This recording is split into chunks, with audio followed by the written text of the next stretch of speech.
Hello guys and gals, and this is going to be the week 3 writing challenge thing. But yeah. But first of all, we're going to recap what the challenge was for week 2. The writing challenge for week 2 was to create 2 characters, be as detailed or vague as you like. And prior to that was a setting, I believe. Let me just check. Create a setting. Okay, yeah. First challenge was to create a setting, then 2 characters. And I think challenge 3 will basically add on to that a little bit more. But it's going to be a specific character that you have to come up with. And depending on the 2 characters you've already come up with, then it will vary. Anyways, yeah, we're just going to get on with this. And I'm doing this a day early because I think Monday, when this is supposed to come out, I'm probably going to be busy most of the day. So we're doing this a day early. And as always, I'm really good at procrastinating, which that's not something to really be proud of, really. But yeah. And this was especially challenging, so I came up with something creative, I hope. But let's see. One character is, and this is basically the gimmick that I use with most characters I come up with, to a certain extent, whenever I come up with characters for a story. And since I write a lot of anthropomorphic stories, I will basically have the first letter the same as the species, so I'm not confused. I mean, like, if I have a wolf that has the first name that starts with like A, then I'm going to get way confused if there's also an anteater in there and it has a name that starts with W. So usually the species will have, the name will start with the first letter of the species. So anyways, here's what we're going to do. How this is going to work, I still don't know, but that's part of the thing. It's part of the writing challenge is basically there really isn't too much forethought or planning ahead of time. It's just, stuff like that. Anyways, what I have here is, first of all, we have Stanley. And I don't know, I haven't come up with last names yet. Usually last names come last. And we have a Springbok. And I think the Springbok is, well, actually, Springbok is, okay, I need to hit the right button here. Oops, that's something different. Okay. Oh, that's right. I forgot I hit that. Okay. Anyways, Springboks are, it's a type of antelope. Yeah, they look a lot like Thompson's gazelles, actually. But their horns are like kind of neat. They got neat horns. But yeah, anyways, that's a Springbok, except it's an anthropomorphic Springbok. And I would look, but I probably couldn't find any. Well, maybe. But I'm not going to bother. Anyways, and at the bottom it says anthros as for anthropomorphic. So anyways, meaning that it won't be a feral Springbok. It will be an anthropomorphic one, which is cool. It'll be thin and lanky, like most antelope are. You don't really see many antelope or gazelles that are like really beefy like horses or anything, really muscular. So we're going to go with a stereotype here, and it's going to be a thin, lanky antelope, not overly muscular, but brainy. Oh, that's right. It's going to be an intellectual type. I wanted to have at least one of those.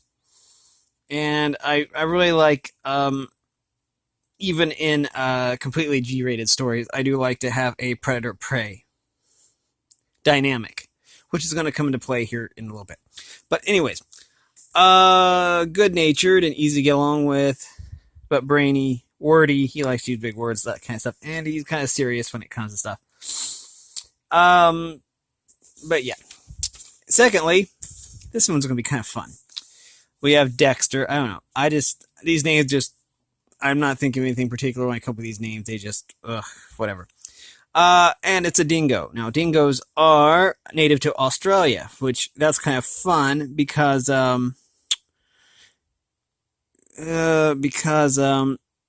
an Aussie accent is always really cool. I've always really loved accents, and maybe writing in an accent would be kind of fun. And plus, I know a lot of Aussie slang, hopefully G-rated Aussie slang, from an Aussie friend of mine. So, anyways, dingoes are kind of like wolves. I looked up wolves, and they're cute little doggos. Yeah.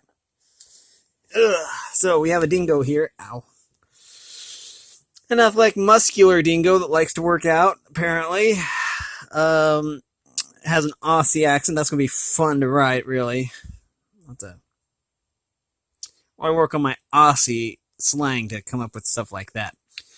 But shallow. He's kind of a rather shallow dude, but he's kind. He has light ginger fur, which I guess is kind of standard for a dingo. More of the, this one right here. I know, this is not, whatever. It's not going to work out very well. It doesn't really focus on tablet stuff, which is okay. And, Stanley is serious. Dexter is jokey. Likes to crack jokes and that kind of stuff. Okay. Anyway, enough of that. That's been 6 minutes. And, we're ready to reveal what the third week challenge is. And it's a lot like the second challenge, except this one's a little bit more specific. And, so, yeah. Anyways, we're going to cover this up now. There. Anyways, and I keep all this in my folder, so I have it. Okay. This is writing challenge for week 3. I'm finally revealing what the third challenge is. And, yeah, this is kind of like the world's slowest way to write a story. I know, but anyways. You have to create one final character. I know, but we created 2 characters last week. I know. I've heard it all before. Maybe... Oh. I don't know. I think that... No, okay. I was thinking that my thing was blurry, but maybe it isn't. Okay. Anyways, what we have is, create one final character. Now, the rest of it depends on the character you've already created. Now, if you already created a hero, then you need to create a villain. If you already created a villain, then you need to create a hero. And if you already created a hero and a villain as your 2 characters previously, then you'll need another character that's like a background character or maybe a minor character. Either way, we're going to be writing a story that has 3 characters, and so you will need a villain and a hero. It's kind of like yin and yang, light and dark. If you have light, you need dark to balance it out, Like finding the balance of the force or whatever it is, And, yeah, Star Wars reference. Basically just to bring balance to a story. I mean, normally I wouldn't, I personally like writing stories where there isn't a villain, and it just focuses on good times, but conflict helps make a really good story. Now, you can be as vague or as detailed as you like. Okay, so you need either a main hero or a main villain. And that is going to be the third step. Again, if you are just finding this video or just finding this challenge, then you can pick this up at any time. Currently, the challenges are real time, but you can go through this challenge as many times as you like. You can start from the beginning, even if it's like on step 4, step 5, week 5, week 6. It doesn't matter. Anyways, this is just one way to write a story anyways, but we're just going through this as a way to keep our writing muscles finely tuned. I mean, things just like art or music, the more you do it, the more you draw, the more you play music, then the better you get, or theoretically. But, so that's why we're working on our writing muscles, to write some kind of fanciful story that's probably going to be terrible. But it'll be fun anyways. So yeah. So you will need a hero or a villain.